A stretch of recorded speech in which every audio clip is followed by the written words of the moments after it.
Good morning student. बेटा lesson number 3 हमारा complete हो चुका है और लेसन नंबर 3 के क्वेश्चन आंसर या कहें अभ्यास प्रश्न जो है आज इनके बारे में चर्चा करेंगे। इनको अच्छे से याद भी करेंगे और अपनी HW की कॉपी में नोट भी करेंगे, क्योंकि कई बच्चों के मेरे पास फोन भी आते हैं कि सर जी आपने क्वेश्चन आंसर सेंड नहीं किए। कई बार मैं क्वेश्चन सेंड कर देता हूँ तो वो कहते हैं बच्चे कि सर आपने आंसर नहीं भेजे। मैं क्वेश्चन और आंसर दोनों ही आपके पास से भेज भी रहा हूँ, प्लस में क्वेश्चन आंसर आपको बोर्ड के माध्यम से समझा भी रहा हूँ। तो HW की कॉपी में निश्चित रूप से आप इनको नोट करते रहेंगे। तो पहला प्रश्न है एबीसीडी का प्रश्न है। 1 नंबर के प्रश्नों के अंतर्गत ये पूछा जाता है महत्वपूर्ण प्रश्न, निम्नलिखित में से कौन सा वृक्ष या कौन से वृक्ष की शाखाओं के समान अपवाह प्रतिरूप प्रणाली को दर्शाता है। तो इसका आंसर होगा ख केंद्राभिमुख।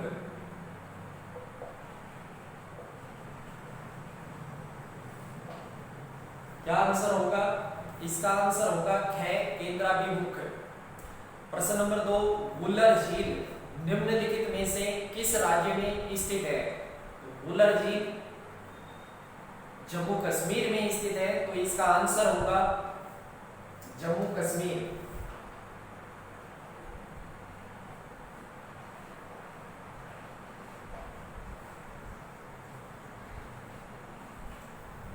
दो प्रश्न हमारे कंप्लीट हो चुके हैं। पहले का आंसर होगा केंद्राभिमुख और दूसरे का आंसर जम्मू कश्मीर। वुलर झील जो है वो जम्मू कश्मीर में स्थित है। जम्मू कश्मीर जो पहले एक राज्य था, अब उसको डिवाइड करके दो केंद्र शासित प्रदेश बना दिए गए हैं और भारत में केंद्र शासित प्रदेशों की संख्या 7 के बजाय 9 हो चुकी है। इससे अगला जो प्रश्न है, नर्मदा नदी का उद्गम कहाँ से है या नर्मदा नदी की शुरुआत कहाँ से होती है। उद्गम का मतलब क्या होता है, शुरुआत कहाँ से होती है। तो इस चैप्टर के अंतर्गत हमने अध्ययन किया था अमरकंटक की पहाड़ी।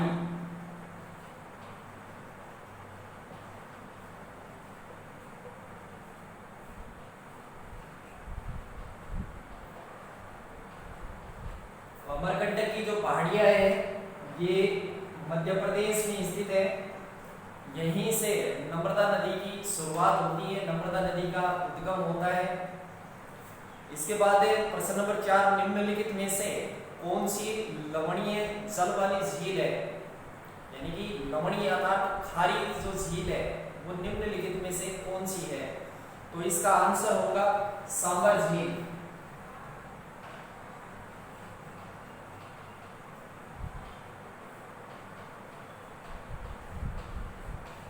सांबर झील ये राजस्थान के जयपुर जिले में है और खारे पानी की झील है।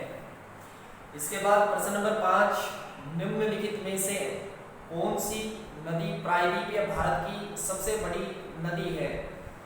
तो प्रायद्वीपीय क्षेत्र के बारे में हमने अध्ययन किया था दक्षिण दिशा में। प्रायद्वीपीय पठारी क्षेत्र और पठारी क्षेत्र की नदियों के बारे में विस्तार से चर्चा की थी कि प्रायद्वीपीय क्षेत्र की अर्थात जो भारत का सबसे निचला क्षेत्र है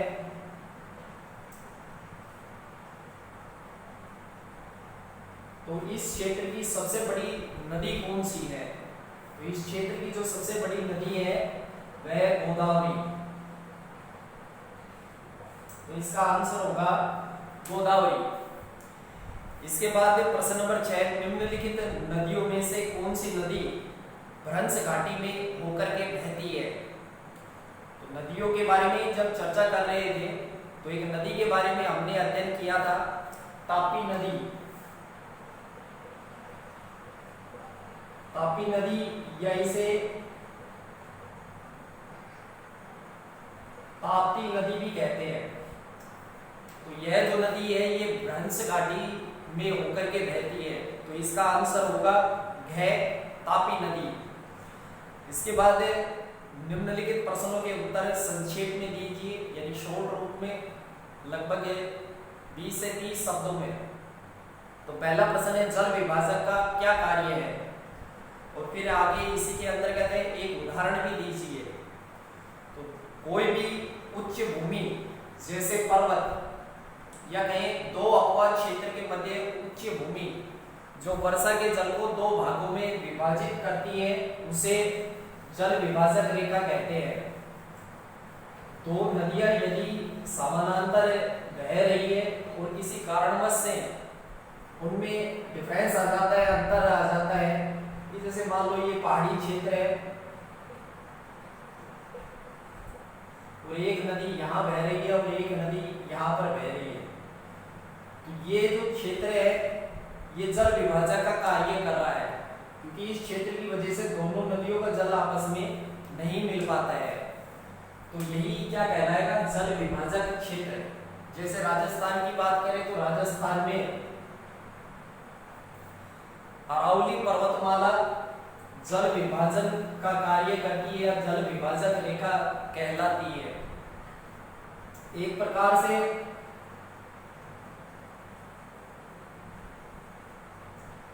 अरावली पर्वतमाला की स्थिति राजस्थान में कुछ इस प्रकार से है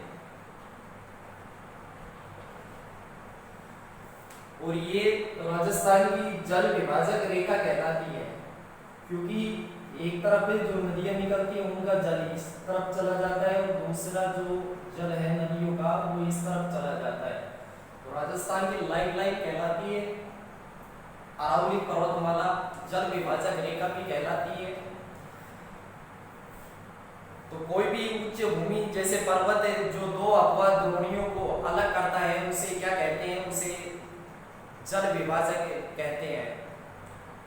और उदाहरण की बात करें तो सिंधु और गंगा नदी तंत्र के बीच का जल विभाजक है, इसका उदाहरण है जो कि अंबाला है, इसके नजदीक स्थित है, या कहें अंबाला इसके जल विभाजक पर स्थित है। इसके बाद प्रश्न नंबर 3, सिंधु तथा गंगा नदियां कहां से निकलती है। तो इसके बारे में, इस नदी तंत्र के बारे में भी विस्तार से चर्चा कर चुके थे। सिंधु और गंगा नदियां कहां से निकलती है, तो भारत का जो मैप है यदि ऊपर की स्थिति देखें तो इस तरफ पड़ता है ये क्षेत्र है और ये तिब्बत का क्षेत्र है। यहाँ पर एक झील पर है मानसरोवर, तो इसके निकट से ही इसका उद्गम होता है, शुरुआत होता है कौन सी नदी का, सिंधु नदी का। और सिंधु नदी जो है वो बह करके जम्मू कश्मीर के क्षेत्र में पाकिस्तान में चली जाती है और पाकिस्तान में जाकर के कराची शहर के पास अरब सागर में मिल जाती है। तथा गंगा नदी की बात करें तो गंगा नदी गंगोत्री हिमनद से इसकी शुरुआत होती है जो कि उत्तराखंड में स्थित है। यहाँ पे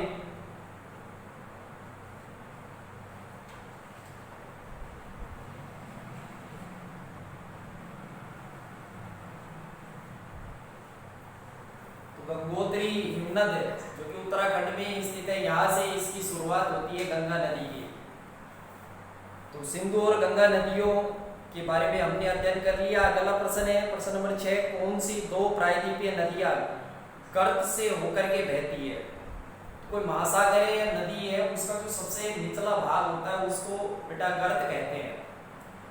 तो दो नदियां जो गर्त से होकर के बहती है, नर्मदा और ताप्ती नदी, इसका आंसर होगा नर्मदा और ताप्ती नदी। तथा ये ज्वारमुख का निर्माण भी करती है। तो प्रश्न जो है वो HW में तो करनी है, प्लस में इनको याद भी करोगे आप, क्योंकि परीक्षा के दौरान जो महत्वपूर्ण प्रश्न पूछे जाते हैं HW के अंतर्गत हम ज्यादातर वही प्रश्न आपको देते हैं। तो आज इतना ही अध्ययन करेंगे, कल एक नए चैप्टर के बारे में अध्ययन करेंगे, लेसन नंबर 4 भारत की जलवायु के बारे में, मौसम के बारे में। धन्यवाद।